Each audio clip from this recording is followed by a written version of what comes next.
through town hall meetings and other avenues to continue educating our people on the issues as our delegates engage in the talks. As we said yesterday, we will not hesitate to resort to alternative measures at the slightest indication of lack of goodwill and honesty on the side of Kenya Kwanza. If through intransigence, delaying tactics, and other aspects of stonewalling, Kenya Kwanza forces us to abandon the talks, there shall be no turning back. Kenya Kwanza must get this clear.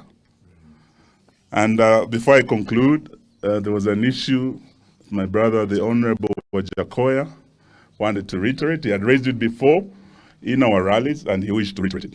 Honorable Gachagua. Thank you, Mheshimiwa Eugene and Honorable Baba.